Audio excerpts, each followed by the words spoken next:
हाँ जी, नमस्कार। आज का जो अपना टॉपिक है वो है हाइड्रोजन बॉन्डिंग की। हाइड्रोजन बॉन्डिंग होती क्या है, क्या एक्चुअली में बॉन्ड बनते हैं हाइड्रोजन बॉन्डिंग के अंदर, जानेंगे ये सारी चीजें। इंटरमोलिकुलर क्या होते हैं, इंट्रामोलिकुलर क्या होता है, ये सारी चीजें आज हम इस लेक्चर के अंदर जानने वाले हैं। तो चलिए स्टार्ट करते हैं अपना हाइड्रोजन बॉन्डिंग। हाइड्रोजन बॉन्डिंग यहां से काफी इंटरेस्टिंग चीजें आपको जानने के लिए मिलेंगी। देखिए मैं आपको बता दूं, हाइड्रोजन बॉन्डिंग एक्चुअली में कोई बॉन्डिंग नहीं होती। This is not a bonding, this is not a bonding. तो भाई होता क्या है, ये सिर्फ क्या होती है, इंट्रैक्शन या फिर बोलो अट्रैक्शन होती है। किसकी? जो डाइपोल यहां पर बनते हैं। ठीक है, तो हाइड्रोजन बॉन्डिंग क्या है? Dipolar interaction. डाइपोलर इंट्रैक्शन क्या होता है? हाइड्रोजन बॉन्डिंग होता है भाई। ठीक है, अब हाइड्रोजन बॉन्डिंग के लिए कंडीशंस होती हैं। कंडीशंस फॉर हाइड्रोजन बॉन्डिंग, आपको ये ध्यान रखना है, जो इन कंडीशंस को फुलफिल करेंगे वही हाइड्रोजन बॉन्डिंग को शो कर पाएंगे। देखिए मैंने आपको बता दिया, हाइड्रोजन बॉन्डिंग कोई बॉन्ड नहीं होता। ये क्या होती है? सिर्फ एक इंटरेक्शन होती है। इंटरेक्शन भी कौन सी वाली? अट्रैक्शन वाली। इंटरेक्शन टू टाइप की होती है, एक रिपल्सन होता है और एक अट्रैक्शन होता है। तो यहाँ पर जो बात होती है वो किसकी होती है? अट्रैक्शन की होती है। यहाँ पर दो डायपोल होते हैं, उनके बीच में अट्रैक्शन होती है और उसको हम हाइड्रोजन बॉन्डिंग का नाम दे दिए हैं। ठीक है, इसके लिए कुछ जरूरी कंडीशंस होती हैं और वो कंडीशंस क्या होती हैं भाई? पहली कंडीशन जो है, पहली कंडीशन क्या है? जो हाइड्रोजन से दूसरा एलिमेंट होगा, ठीक है, वो कैसा होना चाहिए? इलेक्ट्रोनेगेटिव एलिमेंट होना चाहिए। इलेक्ट्रोनेगेटिव एलिमेंट होना चाहिए, मतलब इलेक्ट्रॉन्स को अपनी तरफ अट्रैक्ट करे। ऐसे एलिमेंट्स अगर प्रेजेंट होंगे तो वहां पर हमें हाइड्रोजन बॉन्डिंग देखने को मिलेगी। और कौन से होते हैं भाई इलेक्ट्रोनेगेटिव एलिमेंट्स? वो देखने को मिलते हैं हमें पी ब्लॉक के अंदर। जो अपने पास एस और डी है वो मेटल है। मेटल की प्रॉपर्टीज क्या है? इलेक्ट्रॉन को डोनेट करना और एक्सेप्ट करना पी ब्लॉक की। तो हमें कहां देखने को मिलेगी? पी ब्लॉक वालों के अंदर। लेकिन यहाँ पर एक कंडीशन और होती है, वो कौन सी होती है? दूसरी कंडीशन जो होती है भाई वो ये है कि size must be small. Size must be small. ठीक है, साइज जो है इलेक्ट्रोनेगेटिव एलिमेंट का वो भाई छोटा होना चाहिए। अगर बड़ा होगा वहां पर आपको हाइड्रोजन बॉन्डिंग देखने को नहीं मिलेगी। ठीक है, तो कौन कौन से एलिमेंट होंगे जो हाइड्रोजन बॉन्डिंग शो करेंगे? उसके अंदर आते हैं भाई fluorine, oxygen, nitrogen. Fluorine, oxygen, nitrogen. इनको आप ऐसे याद कर सकते हैं कि हाइड्रोजन ने फोन मिलाया। क्या किया? हाइड्रोजन ने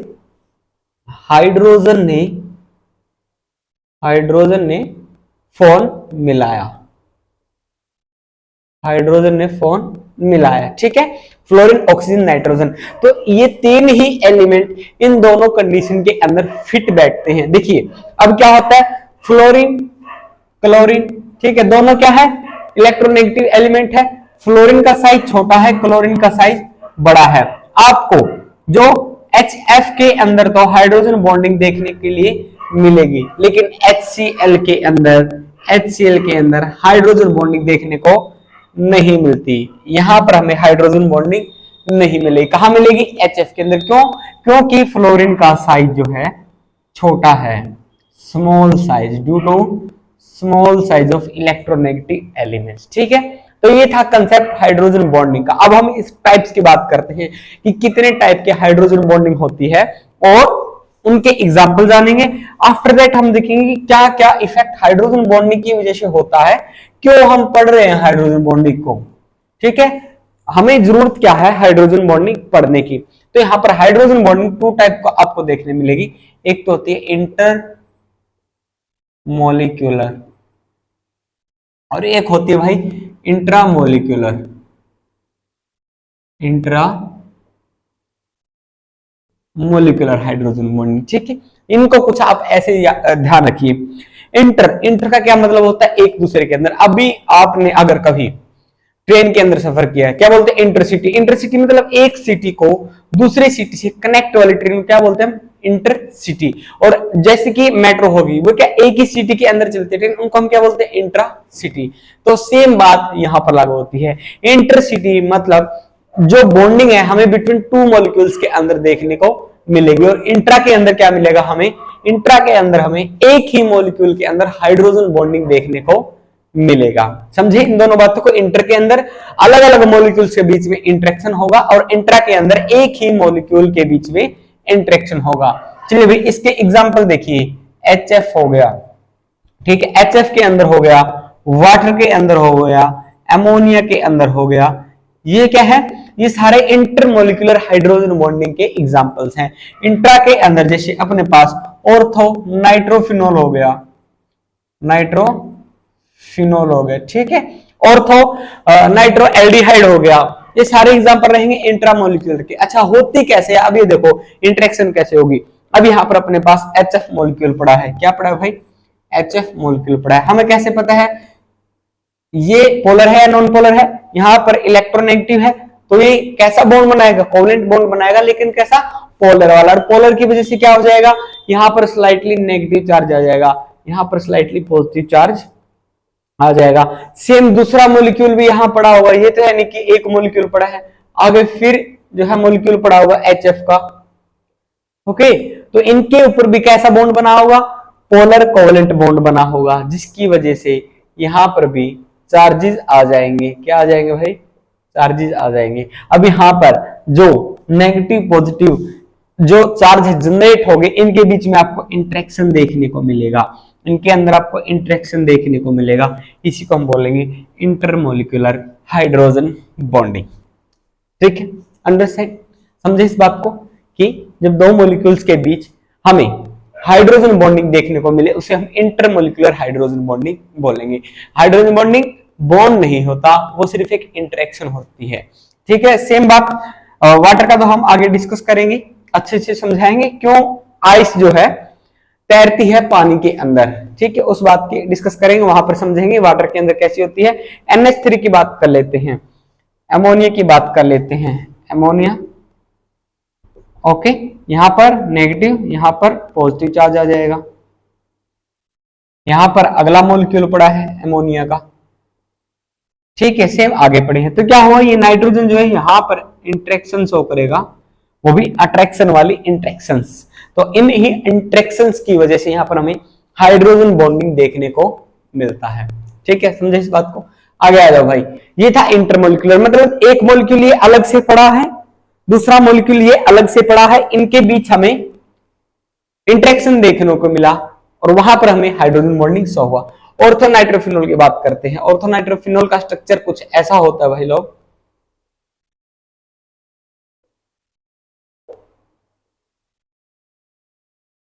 ये कुछ ऐसा स्ट्रक्चर आपको देखने को मिलता है। ठीक है, अभी एक ही मॉलिक्यूल के अंदर क्या है, इलेक्ट्रोनेगेटिव एलिमेंट और हाइड्रोजन प्रेजेंट है, तो हमें क्या मिलेगा, यहां पर इंटरेक्शन देखने को मिलेगा और इसी को हम बोलेंगे intermolecular hydrogen, sorry intramolecular hydrogen bonding. ठीक है, तो ऐसे होती है इंट्रामोलिकुलर, एक ही मॉलिक्यूल के बीच में इलेक्ट्रोनेगेटिव एलिमेंट प्रेजेंट है, हाइड्रोजन प्रेजेंट है, उनके बीच में जो इंटरेक्शन प्रेजेंट होगा, वो इंटरेक्शन कैसा, अट्रैक्शन वाला प्रेजेंट होगा, वहां पर हमें इंट्रामोलिकुलर हाइड्रोजन बॉन्डिंग देखने को मिलेगा। ठीक है, जो इंट्रामोलिकुलर हाइड्रोजन बॉन्डिंग होता है इसका फिजिकल प्रॉपर्टी के ऊपर हमें जो इफेक्ट देखने को इतना ज्यादा नहीं मिलता, कहां पर मिलता है, इंटरमोलिकुलर हाइड्रोजन बॉन्डिंग के अंदर। ठीक है, तो हम इसी को स्टडी करते हैं कि कैसे फिजिकल प्रॉपर्टीज के, फिजिकल स्टेट के ऊपर क्या डिफरेंस देखने को मिलता है, मेल्टिंग पॉइंट, बॉइलिंग पॉइंट के ऊपर क्या डिफरेंस देखने को मिलता है, वो सारी चीजें आज हम जान लेते हैं अभी के अभी। ओके, इतना है समझ में, इंटरमोलिकुलर और इंट्रामोलिकुलर आपको हाइयो की समझ में आ गया होगा। अब चलते हैं इंटरमोलिकुलर हाइड्रोजन बॉन्डिंग के ऊपर कि कैसे ये फिजिकल स्टेट को अफेक्ट करता है, effect on physical state of matter. ठीक है, फिजिकल स्टेट ऑफ मैटर। अब देखिए यहां पर H2O है, ओके, एंड H2S है, दोनों सेम ग्रुप के एलिमेंट है, दोनों इलेक्ट्रोनेगेटिव है, ऑक्सीजन भी सल्फर भी, लेकिन मैंने आपको बताया हाइड्रोजन बॉन्डिंग कहां से होगी, सिर्फ उनके साथ, किन के साथ, फोन के साथ। फोन के साथ, फ्लोरीन ऑक्सीजन नाइट्रोजन, इन्हीं के साथ हमें हाइड्रोजन बॉन्डिंग देखने को मिलेगा। तो यहां पर बताइए वाटर के अंदर हमें देखने को मिलेगा, लेकिन सल्फर के अंदर हमें देखने को नहीं मिलता, जिसकी वजह से क्या होगा, H2O जो हमें रूम टेम्परेचर पे लिक्विड मिलता है और H2S जो है हमें गैस स्टेट के अंदर मिलता है। ठीक है, तो पहला जो है आप बताओगे कि इसके एप्लीकेशन क्या होगा। पहला एप्लीकेशन ये रहा कि फिजिकल स्टेट के ऊपर हाइड्रोजन बॉन्डिंग का इफेक्ट पड़ता है, जहां पर हाइड्रोजन बॉन्डिंग मतलब हाइड्रोजन बॉन्डिंग कुछ ना कुछ तो अट्रैक्शन बढ़ा, मॉलिक्यूल पास आए तो जिसकी वजह से क्या होगा, वहां पर फिजिकल स्टेट के अंदर चेंज आ जाएगा। मेल्टिंग पॉइंट, बॉइलिंग पॉइंट की बात कर लेते हैं। Melting point and boiling point, जो हाइड्रोजन बॉन्डिंग होती है भाई, जो हाइड्रोजन बॉन्डिंग होती है, ये क्या है, इंट्रैक्शन है। कैसे वाला, अट्रैक्शन वाला, जहां पर क्या है, एक दूसरे को अट्रैक्ट करते हैं। अब जहां पर फोर्सेस ऑफ अट्रैक्शन क्या हुआ, इंक्रीज हो गया due to hydrogen bonding. Force of attraction क्या हो जाएगा, इंक्रीज हो जाएगा। और फोर्स ऑफ अट्रैक्शन जब इंक्रीज हो गया तो वहां पर हमें जब मॉलिक्यूल्स को दूर करना है, वहां पर ज्यादा एनर्जी देनी पड़ेगी, मतलब ज्यादा एनर्जी से ज्यादा टेम्परेचर देना पड़ेगा। और जब ज्यादा टेम्परेचर हमने इसको दिया, इसका मतलब क्या हुआ, इसका boiling point and melting point increase हो जाएगा। ठीक है, boiling point, melting point increase हो जाएगा। ओके, आगे देखो क्या इफेक्ट पड़ता है। सोल्युबिलिटी की बात कर लेते हैं भाई। Solubility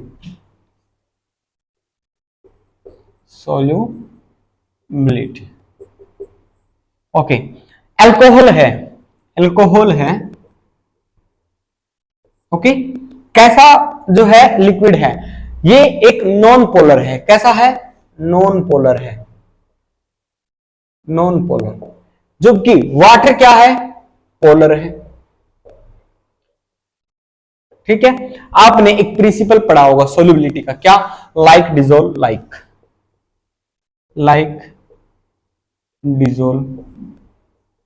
like. मतलब क्या हुआ इसका मतलब ये हुआ कि पोलर चीजों के अंदर कौन सा सॉल्वेंट या सॉल्यूट घुलना चाहिए, पोलर वाला, और नॉन पोलर के अंदर नॉन पोलर वाला। लेकिन अगर आपने देखा होगा आपके घर के अंदर बड़े बुजुर्ग, ठीक है, थोड़ी सी इथेनॉल का सेवन जो करते हैं, जब पानी उनके अंदर डालते हैं तो वो कंप्लीटली मिसिबल हो जाती है। ऐसा क्यों होता है, क्योंकि अल्कोहल जो क्या है, ऑक्सीजन प्रेजेंट है, इसका फंक्शनल ग्रुप क्या होता है, OH होता है। ओके, वाटर के अंदर भी क्या है, H2O है। यहां पर भी हमें हाइड्रोजन बॉन्डिंग देखने को मिलेगा, और हाइड्रोजन बॉन्डिंग की वजह से ही अल्कोहल मिक्स होता है वाटर के अंदर। ठीक है, समझे इस बात को, समझे। ओके जी, आगे हम बात कर लेते हैं सरफेस टेंशन एंड विस्कोसिटी की। अगला पॉइंट रहेगा सरफेस टेंशन एंड विस्कोसिटी। ये क्या रहेगा, सरफेस टेंशन या विस्कोसिटी की अगर हम बात करते हैं, देखो जैसे शहद हो गया अपने पास, ठीक है, हनी होता है, उसका विस्कोसिटी क्या होता है, ज्यादा होता है, वाटर का कम होता है। ठीक है, ये मैंने विस्कोसिटी समझाने के लिए आपको बताया है। हालांकि अभी देखो हाइड्रोजन बॉन्डिंग क्या करेगा, अट्रैक्शन बढ़ा देगा बिटवीन द मॉलिक्यूल्स। अब मॉलिक्यूल्स के अंदर जब अट्रैक्शन बढ़ेगा तो वहां पर जिसकी फ्लूइडिटी है, फ्लूइडिटी कम हो जाएगी, फ्लूइडिटी बिकम्स लो। ठीक है, फ्लूइडिटी जो है वो कम हो जाए। फ्लूइडिटी से मतलब क्या है, उनका बहना, क्यों, क्योंकि यहां पर फोर्स ऑफ अट्रैक्शन हो गया है, because force of attraction increase. Force of attraction जो है बढ़ गया है। जब फोर्स ऑफ अट्रैक्शन बढ़ जाएगा, वहां पर क्या होगा, विस्कोसिटी भी उसकी इंक्रीज हो जाएगी, विस्कोसिटी या सरफेस टेंशन आल्सो इंक्रीजेस। ठीक है, तो यह हाइड्रोजन बॉन्डिंग की वजह से हमें इन फिजिकल प्रॉपर्टीज के अंदर चेंज देखने को मिलता है, इसीलिए हम जो है पढ़ते हैं। अब बात कर लेते हैं हम वाटर की हाइड्रोजन बॉन्डिंग की, उसके अंदर हाइड्रोजन बॉन्डिंग कैसी होती है। अब आपने देखा होगा कि जब आप फ्रीजर के अंदर एक कटोरे के अंदर या किसी डब्बे के अंदर अगर आप बर्फ रखते हो, फ्रीजर के अंदर बर्फ के लिए पानी रखते हो कि उसकी बर्फ हमें मिल जाए, तो क्या होता है वहां पर होगा ये, अगर जब बर्फ जम गई तो बर्फ थोड़ी सी बाहर की तरफ आ जाती है, ठीक है। यह बर्तन प्लास्टिक का तो वो फुला हुआ आपको मिलेगा। ऐसा क्यों होता है? क्योंकि वहां पर हाइड्रोजन बॉन्डिंग आ जाता है, और हाइड्रोजन बॉन्डिंग की वजह से क्या आ जाते हैं, गैप आ जाते हैं। और जो H2O के अंदर हमें हाइड्रोजन बॉन्डिंग देखने को मिलती है, हाइड्रोजन बॉन्डिंग देखने को मिलती है। और जो मॉलिक्यूल है H2O का, वो कैसे अरेंज होते हैं? टेट्राहेड्रली,